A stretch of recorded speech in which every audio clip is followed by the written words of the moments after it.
I make too much money to ever sell crack. Let's get that straight, okay? We don't do crack. We don't do that. Crack is whack. Saddam Hussein has gone to elaborate lengths, spent enormous sums, taken great risks to build and keep weapons of mass destruction. I did not have sexual relations with that woman, Ms. Lewinsky. In all of my years of public life, I have never obstructed justice. I have never doped. I can say it again, but I've said it for 7 years. It doesn't help. But the fact of the matter is I haven't. Well, I'm not a crook. I've earned everything I've got. Please welcome our pastor and life coach, Randy Morrison. In Acts chapter 10, verses 9 to 23, Peter, attitude of arrogance and prejudice and being judgmental towards others, though the Gentiles, other ethnic groups, it had to be dealt with. You see, God chose Peter. Even Peter the apostle, we know him. Jesus chose him to be one of his disciples, but Peter had issues. And when God was ready to use Peter, he couldn't use him until he first dealt with something in him. See, many times pride is not something you see, like a cloak on a person. See, there are many sins that we committed that nobody sees it. See, God is more concerned about the sins on the inside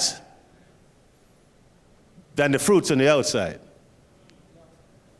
The things that we cover up that we think nobody sees, but it's there. What do? We see the manifestation of it. It's like the wind. You can see the impact it can have on relationships with people, because all of these seven sins or seven habits have to do with relationship, how we relate to others. We have a problem relating to other human beings. And we all have to live on the same planet. I discover if I have to live on the same planet with you, I want to know your story. I want to understand you. Because when I understand you, I can live better with you. Because what you don't understand, you fight against. What you don't understand, you stand up against. See, we don't pursue knowledge or information because that information will what? Set us free. But the question is, we must ask, do we want to be free ourselves? So before God could use Peter to share the gospel with the household of Cornelius, he had to deal with Peter. Because Peter had a certain view because of his environment, because of the people he hang around with. The best way you can live with people is just don't live with people who just look like you.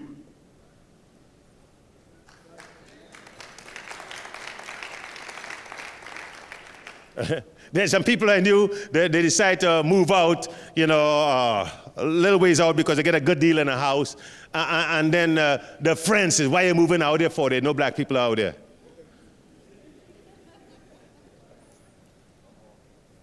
Christians.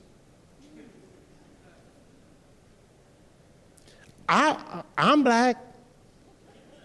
Got black folks coming to church here, got white folks coming to church here, got Asian folks coming to church here, and I like it that way. I do it on purpose. I purposely have Asian friends. I purposely have Latin friends. I purposely have Caucasian. I do it on purpose. My best friend is Caucasian. On purpose. Because I don't want to be stuck in a box with people who only think a certain way. My God, what a beautiful world we got out there. Beautiful people. They got some beautiful stories. They can teach me some things and I can teach them. I expand my horizon, I expand my mind to include every single human being in my life. Why? Because with one blood, God made all of us. And the moment we can get that in our mind, that we need to expand our borders. And let me ask you a question. How many of you, especially you black folks and white folks, have other ethnic groups in your life?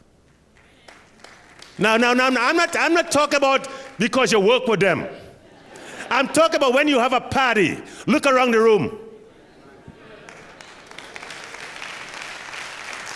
When a daughter or son is getting married, look around the room.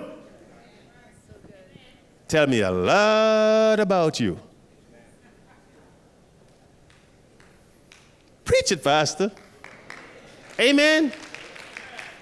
Yeah. You know, I'm leaving to go to minister to a lot of young kids in Mexico, and I'm excited. Me and my son is going to go there, and we'll be the tallest of them all. Do this. I could just see it. Do you play basketball? He's going to hear that his whole time. That's why I tell him you're supposed to be good when he was playing. Now people going to ask that all the time. But we're going to go there, and, you know, they speak Spanish, I speak English. I need an interpreter to hear what they're saying. It don't intimidate me one bit. I said, what are you saying? Wow. Then I speak back to my interpreter, and we laugh together. They didn't interpret it right, just to make sure it's the truth. I love it. Going to eat their food. I'm going to get some real tacos. Real, not Taco Bell. They laugh at Taco Bell. They say, I'm going to get some real stuff, baby. I'm going to just chow down. Man, I don't want to eat that kind of food. That's what Peter was saying. When he was up there praying, God came in a vision to him. He says, Peter, kill and eat. But oh, Lord, you don't understand. That's not my type. What's your type? You know, that's not my type. What's your type? What's your type like? You want somebody that's look like you, talk like you, act like you? Well, then if everybody in the world is like you, then a lot of us is unnecessary.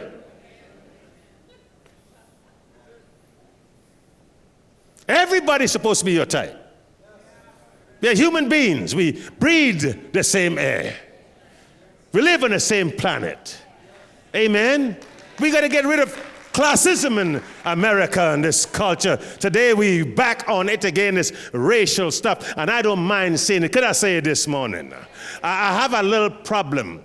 I know the president get up and talk about it. It could be him. No, it wasn't him. But I'll say this. I'm not that concerned about white and black crime. I'm concerned about black and black crime. Because there are people in Chicago, mothers in Chicago, who have lost their sons too. And it wasn't to an Asian, it wasn't to a white man, but their own black people in the community. And the hypocrites will not say, let's protest, let's come down against all killing. All killing. Not just one, all, every single one. We need to stand up and say enough is enough. Because there's other mothers too who have lost their kids. There are mothers here in Minnesota who baby was studying, get shot. Wasn't by a cop, wasn't by a Caucasian, and nobody protests. I got a problem with that. Amen. If you're going to do it, let's do it for all people. We got to love all people. A death is a death, and it's sad to see that woman lost her kids, but there's a lot of kids being lost today by gang violence, and nobody's saying nothing. You can pick and choose who you're going to march for and protest for. I'll march and protest for a white man and a Caucasian or a Hispanic just like anybody else. Because they're my brother, they're my sister. We're part of the human race, not as an ethnic group. And God had to deal with this thing here because the gospel was locked only into the Jewish nation, and God says, I didn't save you, so that's us four and no more. The reason why they had persecution in the book of Acts is because God needed to scatter them and get out there, go into what? All the world. You see how selfish it was? Oh no, we are God's chosen people. Well, am I not? God love us Christians. He loved the Hindus too and the Muslims too. Come on, somebody. They need the same gospel that you got. They need Jesus too. And I'll take Jesus to them. Preach it, Pastor. God wants us to deal with this thing. Just because we all do not always see eye to eye, it does not give us the right to be defensive or arrogant about our opinion. No. Where's the openness to say, you know what? Yeah, man. Let's deal with this thing across the board. Because here we are in a great nation, and sometimes South Africa does a better job with human relationships than we do. I've been there many times. And I see how they get along. I see how they interact. Yes, there's pain there. Yes, there's hurt there. Yes, there's still long things they have to do there. But you can just see them. They're working hard and they're trying to say, we all got to live here. Man, let's learn to live together, walk together. Let's do our best. Become our brother's keeper. Thank you for watching A Common Sense Approach to Life with Randy Morrison. To order today's complete message, call the numbers on your screen or email randy@commonsenseapproach.org or write us at A Common Sense Approach, 515 Jersey Avenue South, Golden Valley, Minnesota, 55426, USA. Join us for the next A Common Sense Approach to Life with Randy Morrison. I truly do believe that we must live life by design and not from crisis to crisis.